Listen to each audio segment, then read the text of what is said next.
안녕하십니까? 몸과 마음의 치유를 지향하는 하이슨 힐링 하우스가 여러분과 함께합니다.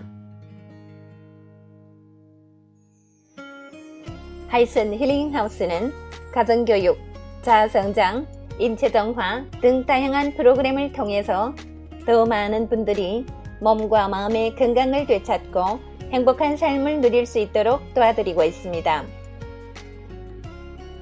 매달 심리건강, 신체건강, 자아개발 등 관련의 책들을 공유하고 있습니다.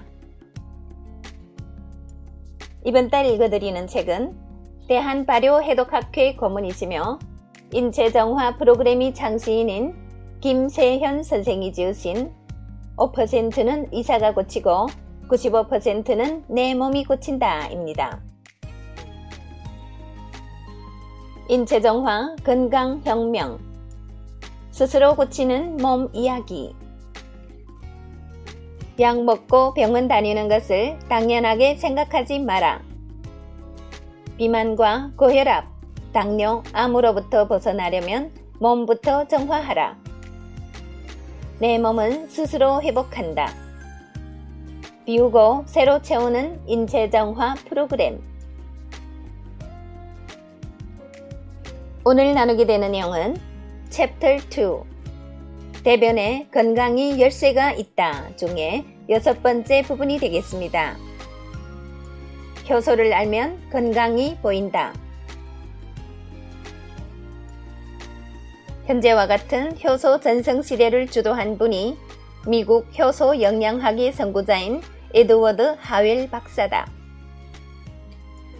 그가 주창한 효소 수명 결정론에 따르면 인간의 수명은 체내 효소량과 관계가 깊다고 한다.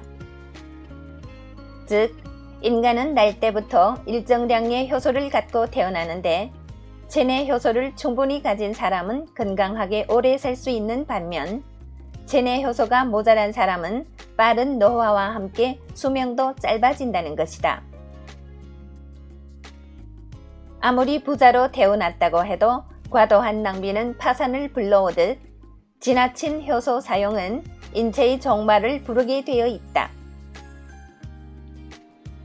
효소가 부족할 때 인체는 면역력이 저하되고 노화하며 각종 질환에 노출되는 것이다. 결국 우리가 얼마나 효소를 아껴 쓰고 순조롭게 활성화시키느냐에 따라 우리 건강과 수명도 결정된다고 하겠다. 과거 당뇨나 고혈압처럼 성인병으로 불리던 질환들이 어느덧 생활습관병으로 통용되고 있다. 아무리 나이가 어린 아이라고 해도 잘못된 생활습관에 노출되면 얼마든 당뇨, 고혈압과 같은 대사질환에 걸릴 수 있기 때문이다. 대사질환의 다른 이름은 효소결핍증이다. 우리 몸속 효소의 종류는 헤아릴 수 없이 많은데 학자들이 추정한 바로는 300만 종류나 되는 것으로 알려져 있다. 우리 인체는 이처럼 많은 종류의 효소를 어떻게, 어떤 방식으로 제조해내는 걸까?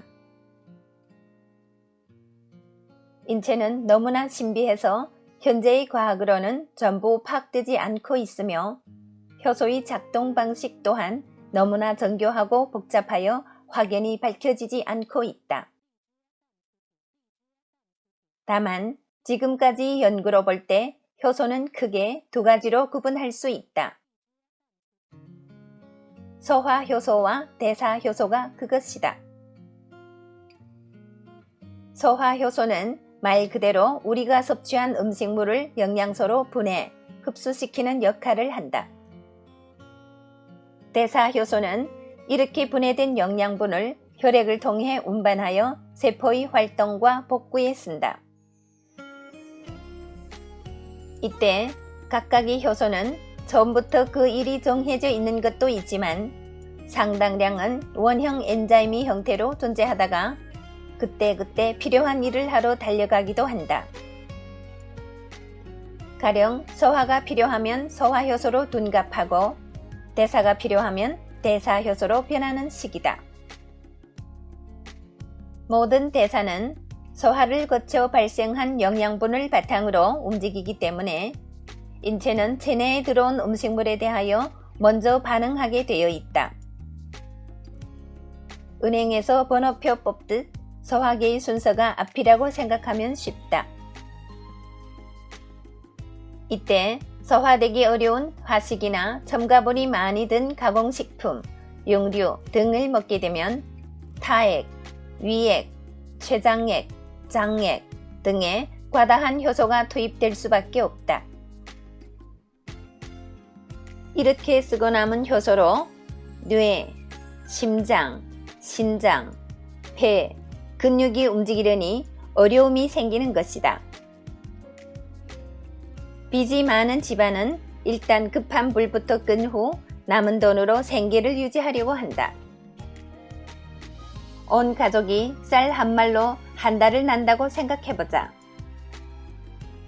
서로 먹으려고 쟁탈전을 벌이게 되고 그 와중에 약한 놈은 배를 곪게 되는 것이다. 여기에 도둑까지 들면 온 가족이 굶어 죽는 것은 시간 문제다. 마찬가지로 인체도 소화기관의 효소를 빼앗기고 남은 것으로 나머지 기관이 살아야 한다고 가정해보자. 적은 양의 효소를 나눠 쓰기 위해 각 조직과 기관, 세포들은 효소 쟁탈전에 들어가고 신진대사 체계가 뒤죽박죽이 되어 암, 심장질환, 관상동맥질환, 당뇨 등 난치병이 발생하는 것이다. 여기에 정신적 스트레스까지 더해지면 더 많은 효소의 낭비가 일어나 설상가상으로 몸은 최악의 상태를 맞이하게 된다. 우리 인체가 일생 동안 제조하는 효소의 양은 한정되어 있기 때문에 평소에 효소가 낭비되지 않는 생활을 하는 것이 중요하며 특히 소화기를 휴식시키는 일은 매우 중요하다. 아울러 모자란 효소는 식품으로 보충하는 것이 건강을 지키는 비결이다. 효소가 많이 든 식품으로는 생과일, 생채소 등이 있다. 여기에는 태양의 선물인 파이토케미칼이 다량 포함되어 있어 인체의 밸런스 유지에 도움을 준다. 문제는 비닐하우스 등의 재배법으로 인해 효소 및 파이토케미칼의 함량이 갈수록 떨어지고 있다는 것이다. 팁. 배고플 때 나는 꼬르륵 소리의 정체. 우리가 공복 상태에서 음식을 보거나 냄새 맡고 상상하면 실제로는 음식물을 먹지 않았음에도 불구하고 자율신경계의 작동으로 위가 움직이게 된다. 이로 인해 소장은 음식을 받아들일 준비를 하는데 위에 아무것도 들어있지 않기 때문에 공기만 넘어가게 된다. 이때 꼬르륵 하는 소리가 나는 것이다. 파블로프의 개가 음식을 보고 침을 흘리는 것과 비슷한 현상이라고 할 수 있다. 난데없이 복명이 울리면 민망하기 이를 데 없지만 이 소리는 몸이 건강하다는 증거니만큼 기분 좋게 받아들여야 한다. 복명은 위에서만 나는 것이 아니라 배에서도 울린다.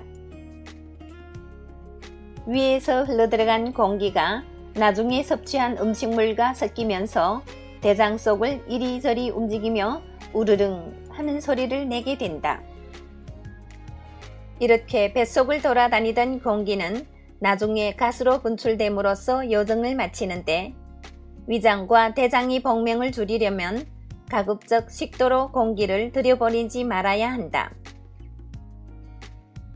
물이나 음식을 먹을 때 천천히 먹게 되면 공기도 덜 들어가게 될 것이다.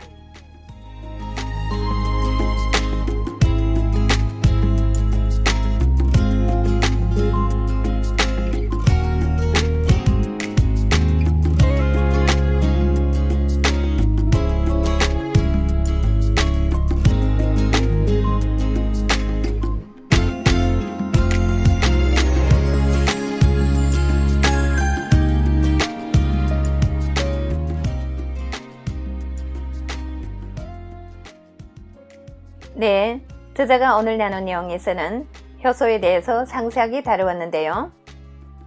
소화에 쓰이는 소화효소, 대사에 쓰이는 대사효소, 언제든지 달려가 일을 할 수 있는 원형 엔자임.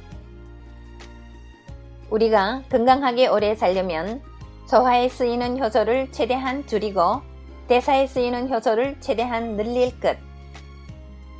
우리 건강을 지키는 가장 확실한 방법. 효소, 즉 엔자임을 알면 건강이 보입니다. 이것으로 오늘의 내용을 마치겠습니다. 애청해주신 여러분 대단히 감사합니다. 여러분의 건강, 풍요, 행복을 기원합니다. 오늘도 좋은 하루 되시고 내일 이 시간에 또 뵙겠습니다. 상해에서 이춘화가 여러분과 함께 했습니다.